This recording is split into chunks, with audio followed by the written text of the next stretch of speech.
चार लोगों को, यानी चार तरह के लोगों को वोट देने का अधिकार होगा, तो आपको इलेक्शन लड़ने का अधिकार कैसे होगा?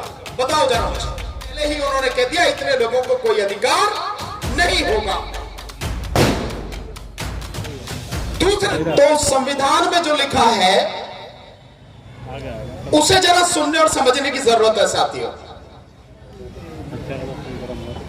जो संविधान बनाने की बात कर रहे हैं वो कह रहे हैं कि केवल इस संविधान के अनुसार चार लोगों को, यानी चार तरह के लोगों को वोट देने का अधिकार होगा।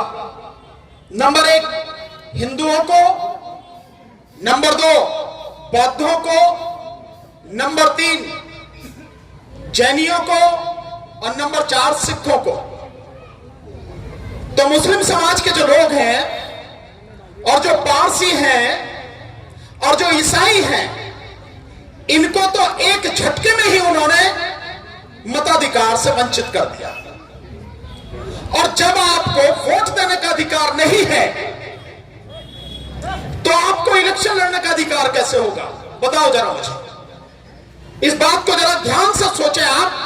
अगर किसी व्यक्ति को वोट देने का अधिकार नहीं है तो उसे इलेक्शन लड़ने का, चुनाव लड़ने का भी अधिकार नहीं है। यानी इस देश की इतनी बड़ी आबादी, 20 करोड़ मुस्लिम समाज और तकरीबन 1 करोड़ से ज्यादा ईसाई समाज और पारसी समाज, यानी इतनी बड़ी संख्या को एक झटके में, अभी तो संविधान बना भी नहीं है, जिसे बनाने जा रहे हैं पहले ही उन्होंने कह दिया इतने लोगों को कोई अधिकार नहीं होगा। दूसरा, उनका कहना है कि राजधानी दिल्ली से बदलकर वो बनारस ले जाएंगे। और तीसरी चीजें जो आपको समझने की जरूरत है कि क्योंकि यह संविधान मनुस्मृति पर आधारित होगा और मनुस्मृति इस देश में, इस दुनिया में ऊंच नीच पर आधारित, भेदभाव पर आधारित, अन्याय और अत्याचार पर आधारित सबसे कुत्सित, सबसे बुरा एक ग्रंथ है, जिस पर वो इस संविधान को बनाने की बात कर रहे हैं। और मनुस्मृति के हिसाब से अधिकार केवल 3 ही तरह के लोगों को है, केवल 3। नंबर 1 ब्राह्मण, नंबर 2 क्षत्रिय और नंबर 3 वैश्य यानी बनिया समाज। केवल 3 को अधिकार है, किसी और को कोई अधिकार नहीं है। बाकी जितने भी लोग हैं वो शूद्र समाज के अंतर्गत आते हैं। तो मुसलमानों को उन्होंने एक साइड में कर दिया, ईसाइयों को कर दिया, पारसियों को कर दिया। अब रही कि ये जो SC, ST, OBC के लोग हैं, इन्हें कैसे काबू में रखा जाए, तो इसके लिए उन्होंने एक बहुत ही भ्रमित भाषा का इस्तेमाल किया जो लोग समझ ही नहीं पाए। और वो उन्होंने किया कि मनुस्मृति पर आधारित संविधान होगा। और हिंदू, बौद्ध, तो हिंदू और बौद्ध या कि यहाँ के जो SC, ST और OBC हैं, वो अपने आप को हिंदू ही समझते हैं, जबकि उनकी नजर में जो आज तक आप पर हुकूमत कर रहे हैं, ना आप कल हिंदू थे, ना आज हिंदू हैं, ना ही आने वाले समय में हिंदू होंगे आप। अगर आप होते हिंदू और आप हैं हिंदू तो आपके ही अधिकार क्यों छीने जा रहे हैं? आप ही का रिजर्वेशन क्यों खत्म किया जा रहा है? हर जगह आपको कुछ ना मिल सके इसकी व्यवस्था क्यों की जा रही है? चाहे वो OBC के लोग हों और चाहे SC और ST के लोग हों, इस बात को बताएं कि अगर आप हिंदू हैं और आप केवल कहते ही नहीं हैं, आप सारे काम उन्हीं के हिसाब से करते भी हैं।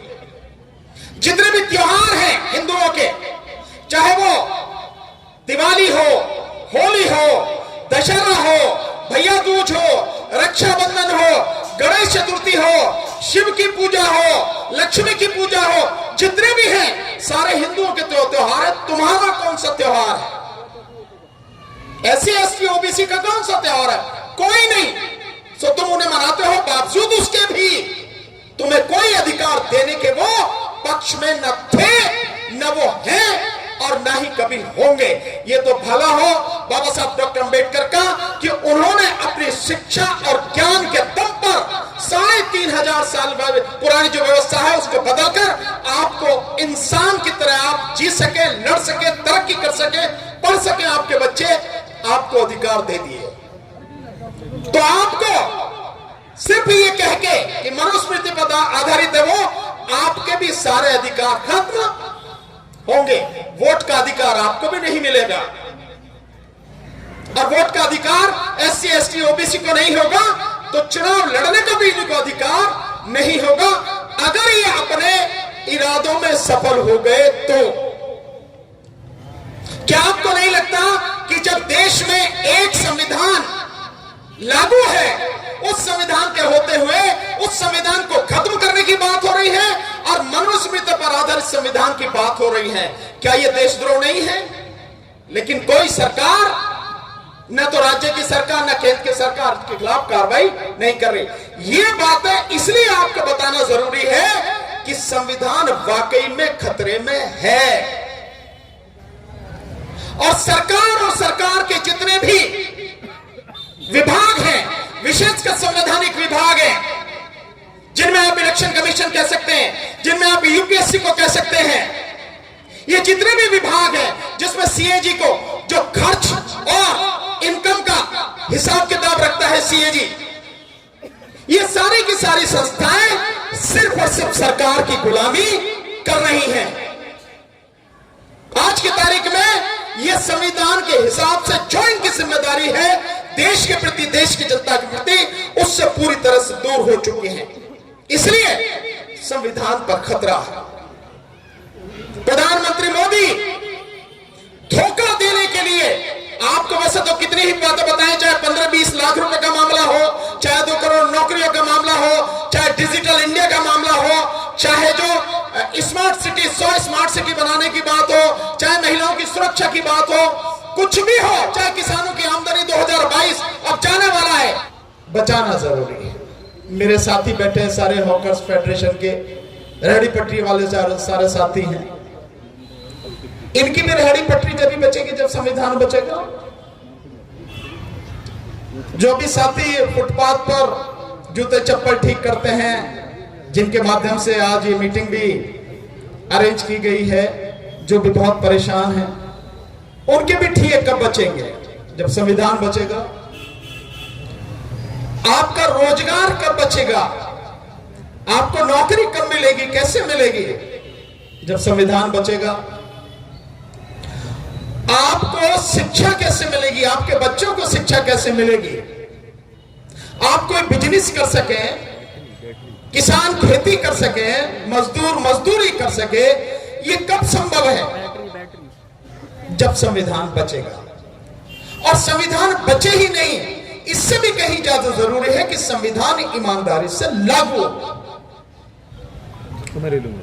लेकिन 72 साल 1950 में जब संविधान 26 जनवरी को लागू हुआ, तब से लेके आज तक 72 साल हो गए, पर अभी तक संविधान लागू नहीं हुआ। लेकिन संविधान को खत्म करने की सारी कोशिशें सभी सरकारों ने की है, और वर्तमान जो सरकार है, मोदी सरकार, ये पूरी तरह से इसे खत्म कर देना चाहती है। तो संविधान का बचना बहुत जरूरी है साथियों। आज आप वोट देते हैं तो किसकी बदौलत देते हैं? संविधान की बदौलत। आप अनपढ़ हो, पढ़े लिखे हो, नौकरी करते हो, कहीं रहते हो, कुछ करते हो, किसी भी जाति धर्म के हो, इसी की बदौलत तो आपको जो है वोट का अधिकार मिला है। और ये वोट का अधिकार आपको दिलवाया बाबा साहब डॉक्टर अंबेडकर ने। अन्यथा तो आपको कोई वोट का अधिकार इस देश में नहीं मिलता। मैं कई जगह बताता हूं, आपको भी बताना चाह रहा हूं, 3 ही तरह के लोगों को वोट देने का अधिकार दिया जा रहा था। एक, जिनके पास 50 बीघा जमीन हो। 2, जिनके पास कम से कम BA तक की शिक्षा हो, BA हो, BSc हो, BCom हो, यानी ग्रेजुएट हो।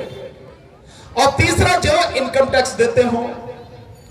तो अब सारे के सारे हम यहां जितने बैठे हैं, एक आध को, किसी को छोड़कर बाकी सारे के सारे अपने बुजुर्गों के विषय में सोचो और बताओ कि क्या आपके बुजुर्ग या आप में से आज हम भी कितने लोग हैं जिनको वोट देने का अधिकार मिलता। और अगर वो लागू हो गया होता तो आज जो पढ़ लिख भी गए हैं आप, ये भी नहीं पढ़ पाते। लेकिन बाबा साहब डॉक्टर अंबेडकर ने कहा कि नहीं, इस देश में कोई भी व्यक्ति हो जिसकी उम्र 21 साल की हो जाएगी, उस व्यक्ति को सरकार बनाने के लिए वोट देने का अधिकार होगा।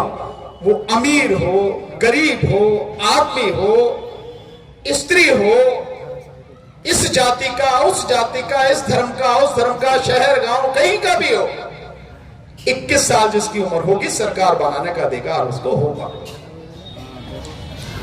इस तरह से आप सबको वोट का अधिकार मिला, और केवल वोट का ही अधिकार है जिससे आप संविधान को बचा सकते हो, केवल वोट के अधिकार से। अन्यथा आपके वोट का अधिकार जिस दिन चला गया, संविधान खत्म हो जाएगा। और इस सबको खत्म करने के लिए लगातार काम हो रहा है, लगातार। आप सोते रहे, आप जानना ना चाहें, ये आपके ऊपर है, लेकिन आपके सारे अधिकार खत्म कर दिए जाए। जो लोग ये चाहते हैं वो लगातार इन अधिकारों को खत्म करने के लिए काम कर रहे हैं। इसका एक उदाहरण बताऊंगा, उससे आप समझ जाएंगे। अभी पिछले दिनों अगस्त के महीने में इलाहाबाद का नाम तो सुना है, जो प्रयागराज हो गया है। उस इलाहाबाद में एक तथाकथित धर्म संसद की मीटिंग हुई, और उस धर्म संसद या धर्म संगठन जिसने मीटिंग की, उसने भारत का संविधान जो अब है, इसको खत्म करके मनुस्मृति पर आधारित संविधान लागू हो, उसकी रूपरेखा तैयार कर ली है।